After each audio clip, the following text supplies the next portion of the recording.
Господи, Исусе Христе, Сине Божи, помилуй меня грешного. Отца и Сина и Светиот Дух. Амин. Возлюбени во Христа Бога, браќи и сестри, еве денеска на крајот од првата седмица на Светиот пост, посветен на светите апостоли, Господ не собра и да го чуеме неговиот збор, неговиот логос, запишан во денешното свето Евангелие од раката на светиот апостол и евангелист Матеј. Во денешната евангелска перикопа го добивме одговорот на прашањето: а кои се тие свети апостоли? Кои се тие? Зашто се тие посебни? Во однос на другите, судејќи им според делата. И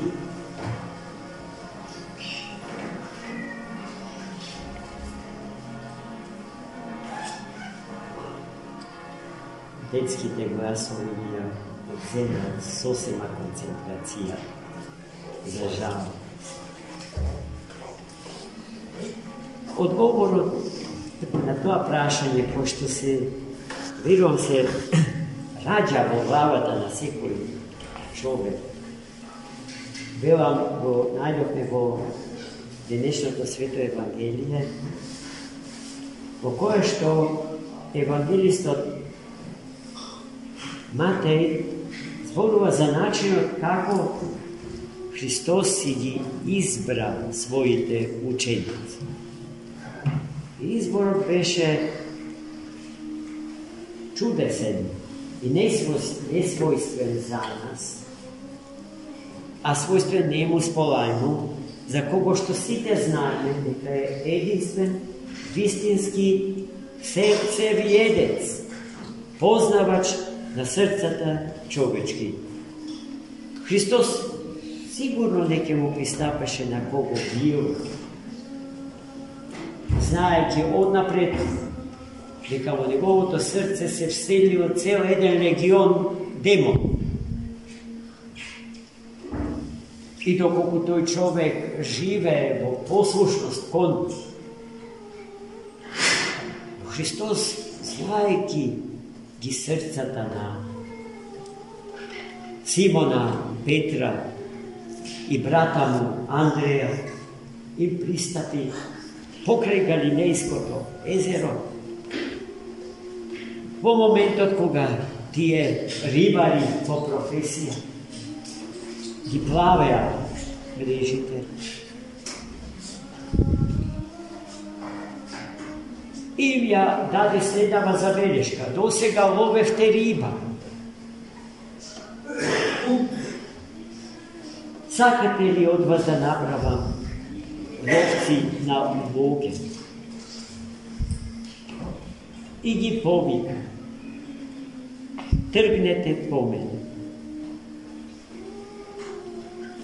Во евангелските текстови никаде не можеме да читаме некаква препирка, некакви прашања и подпрашања, што повиканите рибари му ги поставиле на Христос, за да се уверат дека повикувачот ги повикува за добро,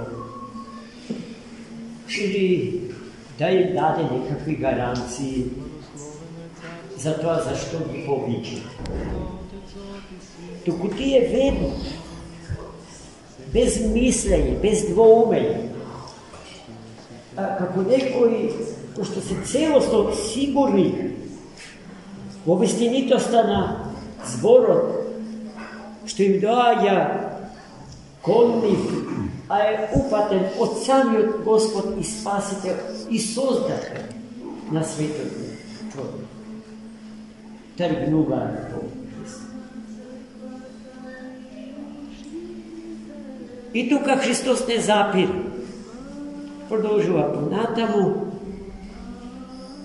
и ги среќава синовите на Стариот Заведеј, Јакова и Јована. Исто така рибари по професија, далеко од некаква ученост. И тогаш имало, браќи и сестри, универзитетски центри. Но ние, за жал, со нашите скромни историски, цивилизацијски и културолошки познавања, сметаме дека тоа е некое препотопско време во кое што живееле ужасни примитивци. Но така не. А Христос не отишол на универзитет да ги бара своите ученици, туку покрај Галилејското море, рибари по професија. И нив им ги упатил истите зборови.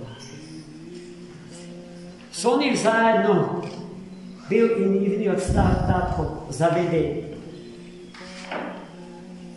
Имале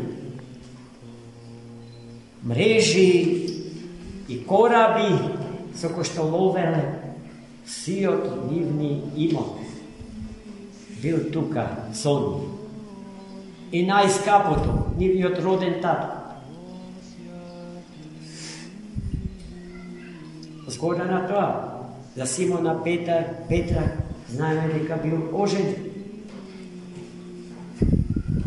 И тие се остави. И татко, и жени, и имот, и мрежи, и кораби, се, и тргнале по Христа. Немале и не сакале да имаат друга определба и друг живот, освен животот за Христа, Господи. А таа определба е определба за вечност, за вечен и несмртен живот. И Христос заедно со нив повторно не отишол во Мејане или некаде да празнословат и да разговарат за тогашните политички состојби или спортските трки што и предстоеле, туку продолжиле од село до село, од град до град, да го проповедаат Словото Господне. Овој пат Христос не бил сам. Имал веќе уште 4 своји верни ученици. Ако ги проследиме хагиографиите на 4-цата, ќе се соочиме со ретко видени човечки квалитети. Браќи и сестри, тој повик што Христос им го упати на светите апостоли е повик што им е упатен на сите, па и нас, на сите човечки поколени, додека е светов и веков. Дали сметате дека одговорот на тој повик мора да биде буквален? Секој нас да постапи онака како што апостолите постапиле, за да се има одговор. Јас мислам дека претходното евангелско четиво и на ова наше прашање, на ова наша дилема го дава вистинскиот одговор. И ние ќе постапиме како 4 апостоли од евангелското четиво, доколку, имајќи пред тоа брак, семејство, некретнини, големи богатства, висок углед, високи признанија за нашето образование, од завршен дипломиран студент по некоја професија до доктор на науки. Постапиме така што сето тоа ќе го ставиме во служба на нашиот Христос. Па ќе се испостави дека на вистина Христа Господа сме го засакале повеќе од нашите родители, ако сме деца.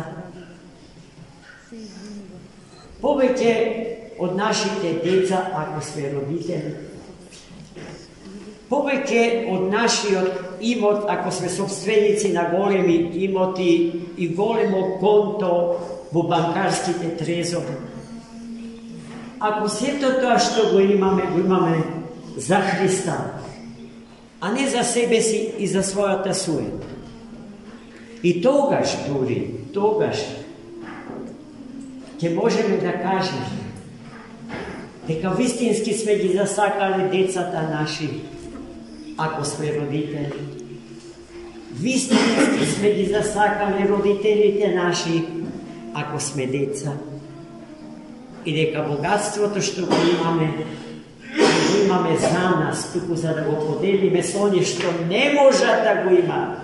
Зашто истекнувањето на богатство е дар Божи и со тој дар не секој човек располага. Замислите еден одличен музичар да не сака да го сподели свој дар на музиката со сите други, што нема дар за музика. Така пак оној што има дар да собира пари, нека ги подели парите со оние што го немаат тој дар. И така на Господа да му служи. Зашто на планот на даровите, Господ не сите нас со исти дарови не дари.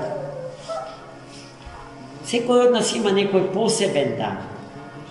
Она што јас го имаме подруго од се она што сите други овде го имаат. И се она што сите други овде го имаат, јас го немам. И на тој начин Господ благословил да се создаде зависност ваша од мене, а моја од вас и на секого од секого. И тоа важи за целото човештво и за сиот свет, браќи и сестри. Така треба да постапуваме. Несебично, да го победиме егоизмот, суетата, себељубието, нарцисоизмот. Гревови против природата на човекот, толку многу расцветани по духовната пустиња создадена од современиот човек, наречен номад или десперадос, кој што патува. Целиот освоен од страстите своји и со светлосни години оддалечен од Бога живиот.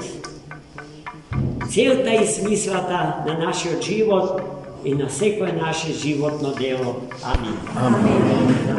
Господи Исусе Христе, Сине Божи, помилуй меня грешного.